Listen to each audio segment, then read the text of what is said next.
Muy buenas noches. Hoy les traigo historias que nacen de la penumbra. Voces que llamaron al programa para contar encuentros que no pueden explicarse con luz del día. Todas llevan la misma marca. Un lugar, un rumor, una palabra que volvió a aparecer en varias bocas. Avándamo. Y todas terminan dejando algo que ya no es del todo humano en la memoria de quien lo vivió.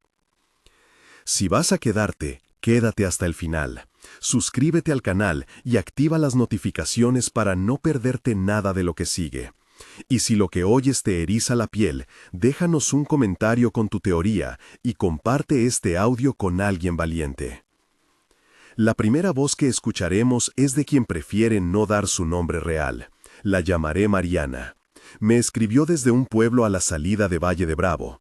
Trabajaba en una funeraria pequeña, familiar, donde las noches eran largas y el café más cerca de la madrugada que del desayuno. Dice que la historia no la soltó hasta que se mudó, pero que no ha dejado de soñar con una mano sobre su hombro. Yo tenía 26 años. Comienza Mariana en un susurro que parece pensado para que el silencio no rompa el recuerdo. En la funeraria entraba de noche para limpiar, encender los incensarios si mi jefa me lo pedía, preparar las vitrinas. Era un turno de pocas visitas, muchas veladoras y mucha paciencia. La noche que pasó, había llovido todo el día. El olor a pino mojado se pegaba en las botas. Cerré la puerta a las 11:30, porque la madrugada no trae visitas. Me quedé sola. La ciudad estaba lejos y el teléfono no tenía señal. Mi jefa se quedó en casa de al lado, pero no tenía por qué venir. Todo parecía lo mismo que siempre: la mesa con la libreta, las flores marchitas en el mostrador, el reloj dando vueltas detrás del vidrio. Hace una pausa y en el silencio puedo oír cómo reorganiza la respiración antes de seguir. Tenía una bolsa negra, una de esas que usamos para trasladar cuerpos cuando vienen de emergencias. No recuerdo exactamente por qué la abrí, tal vez por curiosidad, tal vez porque estaba demasiado sola. Empecé a acomodar sábanas y cuando metí la mano sentí algo frío y rígido, como una pierna o un brazo, pero no olía a descomposición, olía a limpieza y a algo más, algo como vela nueva. Entonces mi estómago dio un vuelco y tiré de la tela, y vi una mano doblada sobre el pecho, pero no era la mano de una persona muerta. Estaba demasiado limpia, las uñas estaban pintadas con un esmalte viejo, y los dedos estaban doblados, como si alguien los hubiera puesto así, en señal.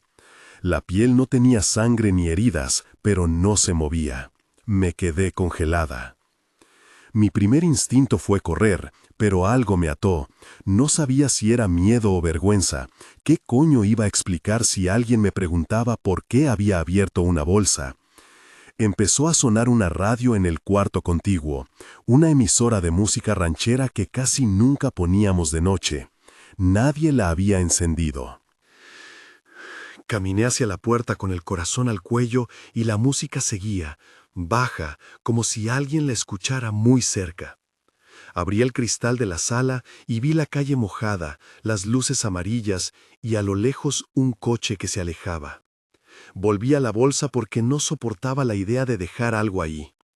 Cuando la abrí otra vez, la mano ya no estaba sobre el pecho. La encontré colgada del borde de la bolsa, el índice extendido, apuntando hacia la puerta como si me dijera que me fuera. Mariana respira y no dice nada durante unos segundos. Yo recé una cosa, no sé por qué, una oración que mi abuela me enseñó. No la dije en voz alta al principio, solo con la boca. Y la mano bajó. Se quedó quieta, pero yo sentí que algo me miraba desde el otro lado de la bolsa. Entonces en la radio la canción cambió. Sonó una voz que decía Avándaro 3 veces, muy bajito. Pensé que estaba soñando. Corrí a la calle y llamé a mi jefa. Ella no respondió. Llamé a mi madre y también salió el buzón.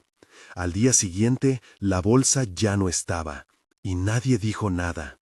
Cuando pregunté, me miraron como si yo fuera la loca que cree que las bolsas hablan. Me pedían que lo dejara pasar. Lo que me quedó fue una imagen, la mano apuntando hacia la puerta, con el índice como si marcara un camino. Desde entonces tengo pesadillas con manos que señalan cosas que no quiero ver. Cambié de trabajo, me mudé, pero a veces escucho la radio a la misma hora y me tiembla la mano. No he vuelto a Avándaro, no quiero. Cuando Mariana termina, hay un silencio en el que la noche parece estrecharse. Pienso en las pequeñas decisiones que nos atan: abrir una bolsa, mirar por la ventana, repetir en voz baja una frase aprendida.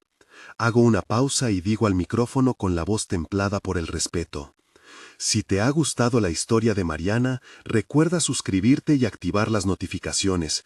Tenemos más relatos como este recogidos de la comunidad. Pero no nos precipitemos, aún tengo otra grabación que escuchar. La segunda voz viene desde el otro lado del país, de Curicó, Chile. Es la de Rodrigo, un técnico en instalaciones que trabajó en varias casas rurales y oyó hablar por primera vez de la secta por un cliente que estaba asustado por lo que encontró en una cabaña cerca de Avándaro. Yo no creía en esas cosas, me dice Rodrigo, con un deje de incredulidad que todavía no ha perdido. Para mí, todo era trabajo: revisar la alarma, fijar un cable, poner la conexión al parlante. La señora me llamó porque la wifi le fallaba, pero cuando llegué, lo que más me llamó la atención fue el olor. Olía a cera y a humo, como cuando se encienden muchas velas. La casa estaba en la ladera, de la ventana se veía el bosque, y en el borde del camino unas piedras con marcas. No le di mucha importancia. La señora me ofreció té y me contó que últimamente se despertaba con gente cantando. Yo pensé que eran zorros o algún vecino borracho. Empecé a revisar el router y noté que había una conexión llamada Avándaro-Ritual muy cerca. Pensé que era una broma, pero la señal estaba fuerte.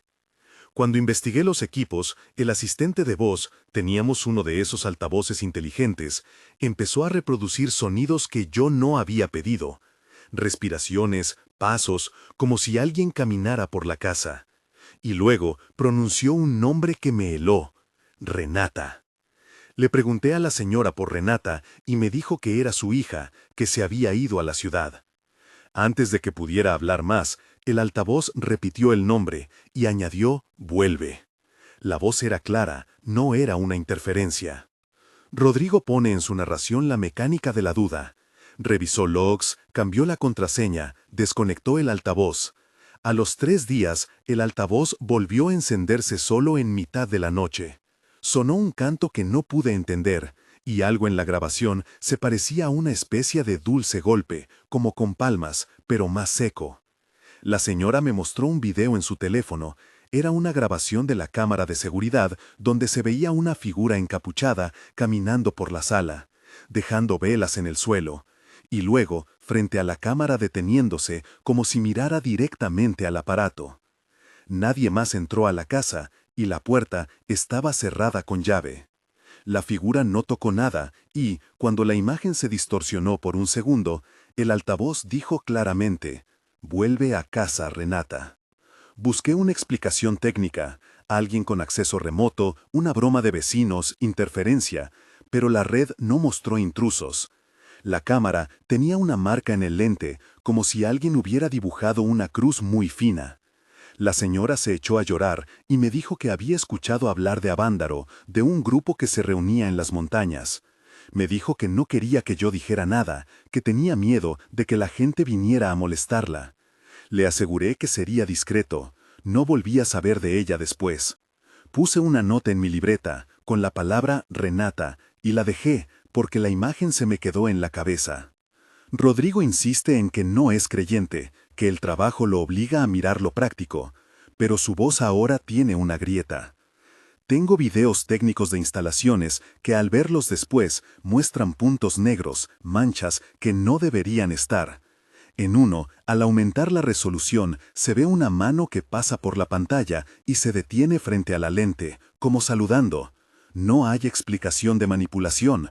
Uno piensa que es edición, pero no sé editar así. No quise publicarlo. Si alguien lo hubiera visto en redes, habría bromeado. Pero la mirada de esa mano me dejó frío. Entre los relatos, dejo que la audiencia respire. Comento brevemente. Lo que escuchamos de Rodrigo no es aislado. Varios técnicos nos han escrito con fallos extraños en dispositivos, nombres que aparecen en altavoces a horas imposibles, y cámaras que cuando se revisan muestran más de lo que el ojo vio en vivo. No afirmo una causa, solo recojo. Y ahora, la tercera voz. Esta vez es un hombre mayor, don Roberto, un recolector de leña que vive cerca del embalse y que recuerda con precisión una noche en la que la niebla subió del agua como si viniera de otro tiempo. Su voz tiene una cualidad de madera viejísima y cuando habla las palabras se arrastran, pero encienden imágenes, velas cortadas, capas, un fuego preparado en círculo. Yo no soy hombre de contar historias, me advierte, pero hay cosas que uno no puede guardar. Cuenta que hace años, cuando el valle aún no tenía tanto turismo, la gente del pueblo hablaba de un grupo que se reunía en el bosque, no para rezar, dice, sino para algo más antiguo. Era raro porque no dejaban huellas cerca del lago. Caminas por la orilla y no encuentras senderos. Una noche de luna nueva, yo llevaba leña para la noche y vi luces entre los árboles. Al principio pensé que eran unos muchachos con fogata, pero las luces estaban ordenadas, como velas en un altar. Me acerqué con cuidado porque uno no se mete a donde no lo llaman. Vi capas, vi personas con capuchas, y en el centro una figura que no podía distinguir porque estaba más baja que los demás, como si estuviera sentada o arrodillada. Dejó caer algo que brilló a la luz de las velas, una bolsita de terciopelo negro. Nadie habló, solo cantaban en una lengua que no entendía. La figura del centro levantó la cabeza y por un momento tuve la impresión de que me miró. Yo me congelé. De repente, uno de los hombres se volvió y clavó un dedo hacia mí, como señalando mi sitio. Corrí y no miré atrás. Lo primero que hice fue pensar en mi hijo. Fui a su casa porque no me salía de la mente la imagen de la bolsita, pero mi hijo ya se había mudado a la ciudad. Los vecinos decían que eran historias de locos y que no me metiera en lo que no me corresponde. A la semana siguiente, al pasar por la vereda del río, encontré la bolsita debajo de un puente. No la toqué. Había en su interior unas plumas secas y un trozo de espejo. La dejé donde estaba y me fui. A los pocos días, supe que un muchacho de la colonia desapareció por una semana y luego volvió cambiado. No cuenta lo que pasó, pero no mira a los ojos. La gente empieza a hablar muy bajito. Don Roberto baja la voz al contar la parte final. A veces, en la madrugada, cuando el lago está en calma, se escuchan cantos lejos, y mi perro no quiere acercarse al lago. Uno dice que es la imaginación, pero en la tienda del pueblo hay fotos viejas de gente que se ve diferente, los ojos brillan. No sé qué buscan, pero no son felices. Al terminar, se percibe una continuidad. Manos que señalan, nombres que se repiten, bolsitas, velas, figuras que parecen encoger la voluntad. La secta de Avándaro aparece en los testimonios como núcleo, no explícita en rituales criminales, más bien como una presencia que deja marcas, objetos y sombras en la vida de la gente. No es información concluyente, pero sí una red de pequeños hechos que anudan la sospecha. Pausa para un comentario personal al micrófono. Lo que estos relatos comparten no es un patrón lógico, sino una tonalidad. El dedo que señala, la voz electrónica que llama un nombre, la bolsa que aparece donde no debería. Si te estás preguntando si esto forma una secta organizada, la respuesta habitual de quienes llamaron al programa fue, no lo sé, pero algo así parece. Sigamos. La siguiente historia llega de una joven llamada Renata. Sí, el nombre que Rodrigo escuchó en el altavoz, y prefiero mencionar que nos contactó diciendo que no quiere juzgar, solo contar. Vive fuera de la región, pero pasó un verano en una casa heredada de su abuela en las faldas de Avándaro. Ella narra una sensación de atracción, como si el paisaje la llamara. Cuando llegué a la casa de mi abuela, todo parecía normal, la cocina con su olor a pan recién hecho, los muebles cubiertos con sábanas. Encontré una bolsita en un cajón, una bolsita pequeña de terciopelo negro, con dentro un espejo diminuto y unas plumas. La primera noche tuve sueños con una sala llena de gente con capas. No sentí miedo, sentí que algo me llamaba. Los vecinos me miraban con pena y me decían que no me acercara al lago después del anochecer, pero yo quería entender por qué me llamaban. Una noche salí a caminar y encontré un sendero que no recordaba. Había velas a los lados, cada una con una cera que olía a fuego de pino y a algo dulce, como resina quemada. Al final del sendero, alguien había dibujado un círculo en el suelo con sal. Estaba vacío. Me senté y pensé que eran jóvenes haciendo una broma. En ese momento, la bolsa de terciopelo que había traído en el bolsillo empezó a tiritar. Abrí la bolsa y el espejo dentro reflejó algo que no era mi rostro. Era una pieza del bosque en la que faltaban ramas. En la superficie del espejo apareció por un instante la imagen de una mano señalando hacia la casa. No era mi mano. Sentí un frío en la nuca y una voz, muy cerca, susurró mi nombre. Me volví y no había nadie. Desde esa noche renuncié a quedarme sola en la casa. Me invadió una especie de calma triste, una nostalgia por algo que no viví. Me fui a la ciudad y al volver encontré que la gente del pueblo hablaba de extrañas peregrinaciones nocturnas, que no eran muchas personas, pero que siempre alguien regresaba con la mirada diferente. Yo no me quedó a preguntar más. Lo que me dejó fue una certeza. Hay lugares en los que la soledad se puede convertir en una puerta. Renata habla con una mezcla de curiosidad y arrepentimiento. Al contar su experiencia, no acusa ni juzga, simplemente describe lo que vio, cómo la atrajo, algo que le ofrecía pertenencia. Ese matiz es importante. En todos los relatos, la secta no se presenta como un enemigo que golpea, sino como un tejido que envuelve, que llama. Cierro la secuencia de testimonios con la voz de una mujer que prefiere mantenerse anónima, que trabajó un tiempo como voluntaria en una organización de ayuda a familias afectadas por desapariciones. Su relato aporta otro ángulo, la reacción social y el estigma. Trabajé con familias que vivieron desapariciones temporales, arranca. Cuando la persona vuelve, no es la misma. Algunos se encierran, otros cambian de trabajo, y hay quienes dicen que escuchan voces que les recuerdan noches en la sierra. Los familiares no siempre cuentan lo que pasa por miedo a que se rían o a que la gente piense que fue por culpa de la víctima. Conocí a la mamá de un joven que desapareció por 4 días y que volvió diciendo que había visto luces sobre el agua y figuras encapuchadas. Su madre me contó que, al principio, la hija parecía feliz, pero que tiempo después empezó a perder interés por la vida social.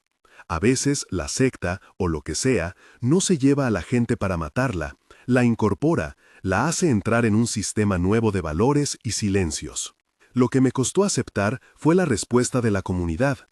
Cerrarse, mirar a otro lado, decir esas cosas no son de aquí. Muchas veces, la primera reacción es minimizar. Es que se fue con una pareja, es que vivía en su mundo. Esas explicaciones no ayudan a quien se quedó despierto sin saber por qué la persona no volvió. Y eso crea un caldo de cultivo para que la cosa se repita. Si hay redes que trabajan en la montaña, nadie las denuncia porque nadie sabe cómo hacerlo, sin exponerse, y entonces la duda se convierte en silencio. Su conclusión es un llamado a la empatía. No ved sobre historias que rozan lo imposible. Escuchar sin burlarse puede ser la diferencia entre ayudar o dejar que el miedo se convierta en soledad. Me detengo y les pido a ustedes, oyentes, que piensen en eso. Más que gente que se reúne en la oscuridad, estamos tratando con familias, con personas que dejaron sus trabajos, con vidas que quedaron con una grieta. No es puro folclore, es algo que afecta vínculos reales. Antes de seguir, comparto que varios de los que llamaron nos ofrecieron pruebas, grabaciones de audio con susurros apenas audibles, fotos donde se ven manchas en blanco o sombras que no corresponden a la geometría del lugar, y pequeñas bolsas de tela negra encontradas en casas. Les digo que el programa tiene en custodia esas pruebas y que no podemos reproducirlas todas aquí por respeto a quienes las enviaron, pero que sí corroboramos la coherencia entre los relatos. Ahora, la pregunta se impone. ¿Qué es la secta de Avándaro? ¿Una agrupación organizada? ¿Un conjunto de prácticas ancestrales recicladas? ¿O una serie de fenómenos que la gente interpreta como ritual? No tengo una respuesta. Lo que sí puedo decir es que hay un patrón simbólico y emocional que se repite. Un dato curioso que algunos escuchas han subrayado: la recurrencia de objetos pequeños y pulcros, bolsitas de terciopelo, espejos diminutos, plumas, como si lo que dejaran fuera siempre algo que cabe en la palma de la mano. ¿Por qué objetos tan pequeños? ¿Por qué el gesto de señalar con el índice? Pienso que tal vez sea una forma de marcar, de indicarnos direcciones. La mano que señala puede ser a la vez guía y amenaza. Te señala para invitarte a mirar o para recordarte que tú no deberías mirar. La noche avanza. Por la línea del programa nos llega una última llamada antes de cerrar la jornada. Se presenta alguien que dice ser historiador local, que ha recopilado leyendas alrededor del embalse y que propone otra lente, la de la memoria colectiva y la industria del misterio. No niego que hay cosas raras, dice, pero parte de lo que vemos es la suma de historias que se alimentan unas a otras. Cuando a un lugar le asocian un relato poderoso, la gente lo proyecta. Avándaro tiene un pasado de festivales, de migraciones, de terrenos comunales peleados. Es un lugar ideal para que los mitos se multipliquen. Dicho eso, hay testimonios que no se pueden mover con teorías sociológicas. Las grabaciones, las alteraciones en dispositivos, las desapariciones temporales, esas cosas exigen investigación.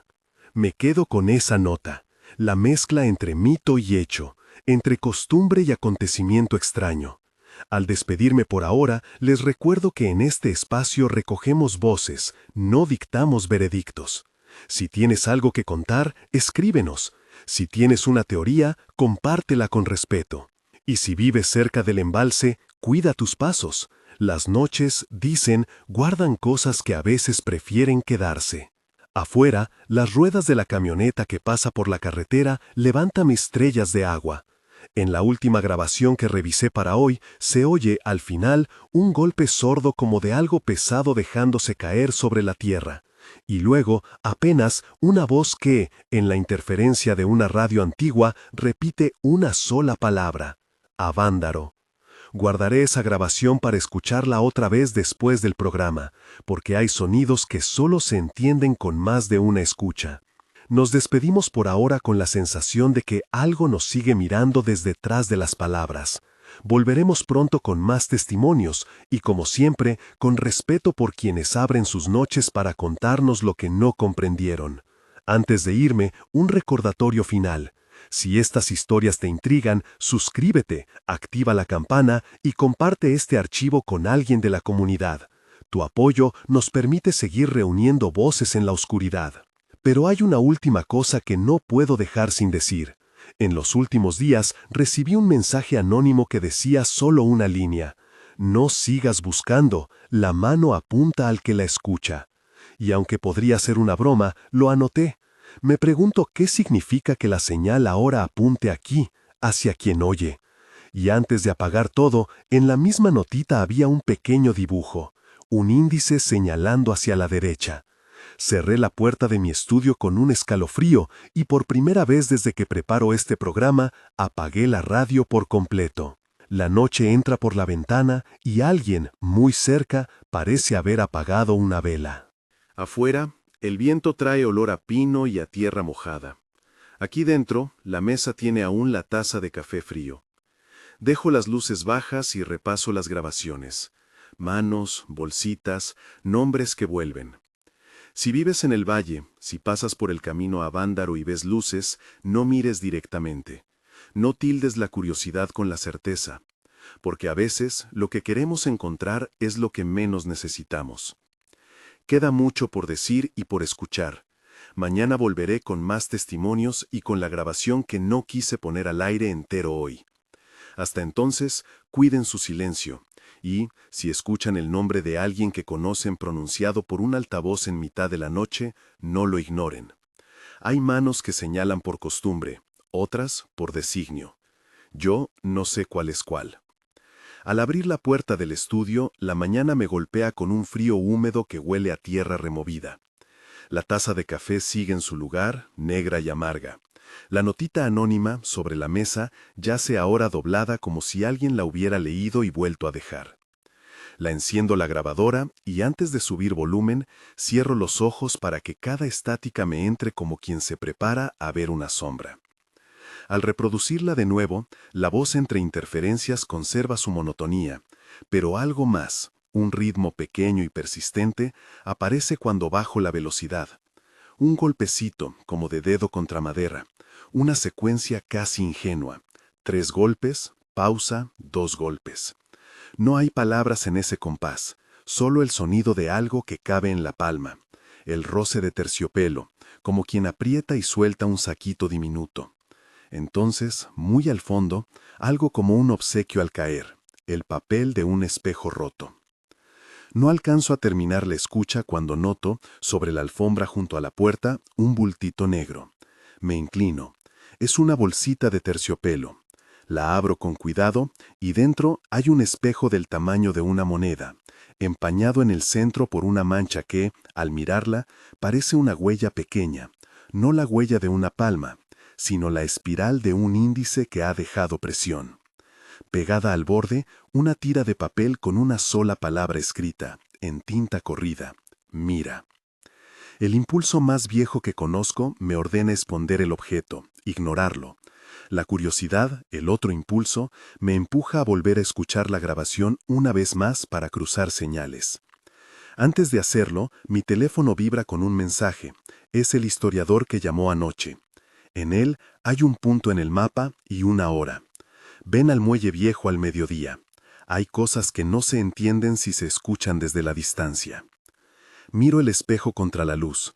Mi rostro se divide en dos, la versión que ha seguido historias y la que las escucha sin cautela. Doblo el papel con la palabra mira y lo guardo en el bolsillo. Salgo del estudio sin apagar la radio, porque ahora sé que apagarla no sirve. Hay voces que no desaparecen cuando cierras la caja, solo se acomodan en la oscuridad, esperando que alguien vuelva a encenderla. Camino hacia la camioneta. La carretera hacia el valle me espera con la misma neblina que recuerda huellas viejas. Mientras me alejo, el espejo tintinea dentro del bolsillo, como si alguien, fuera del tiempo, me señalara cada kilómetro que avanzo. La mano que antes parecía advertencia, ahora se siente como promesa de encuentro. No sé si voy a encontrar respuestas en Avándaro, pero sé que ya no puedo ignorar la señal que me apunta.